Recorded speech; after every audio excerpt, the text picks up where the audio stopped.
Neanderthal versus Homo sapiens, the real story for thousands of years. Two different human species walked the earth, Neanderthals and Homo sapiens.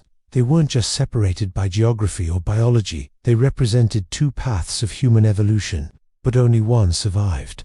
So, what really happened when Neanderthals met modern humans? Was it war, competition, or something more complex? Neanderthals, or Homo neanderthalensis, evolved in Europe and Western Asia. They appeared over 400,000 years ago and adapted to cold, harsh Ice Age environments.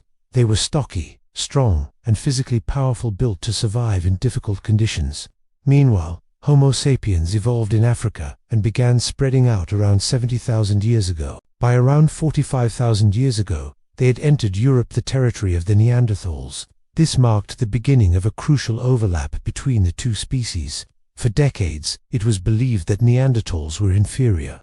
The old view painted them as slow, unintelligent brutes doomed to extinction the moment Homo sapiens arrived. But recent discoveries tell a different story. Neanderthals were intelligent.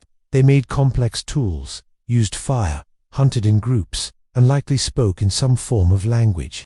They buried their dead, possibly made art, and lived in organized social groups. In many ways, they were just as human as we are. So, if Neanderthals were so capable, why did Homo sapiens survive, while they didn't? The answer likely lies in a combination of factors, not one single cause. First, let's look at population.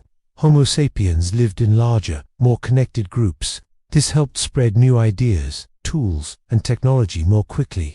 Neanderthals, on the other hand, lived in smaller, more isolated groups, which made it harder to adapt to sudden changes in environment or competition. Then there's innovation. While Neanderthals were skilled toolmakers, Homo sapiens took innovation to another level. We made more advanced weapons, developed sewing needles, created art, and likely had more complex language systems. These differences gave us an edge in survival and communication. Climate also played a part.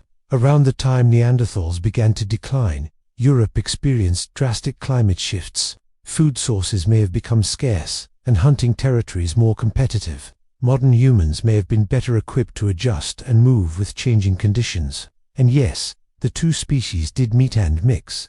Genetic evidence proves that Neanderthals and Homo sapiens interbred. Today, people of non-African descent carry 1% to 2% Neanderthal DNA. This tells us the relationship wasn't just violent or competitive. There was also cooperation, and even family. In the end, Neanderthals slowly disappeared around 40,000 years ago.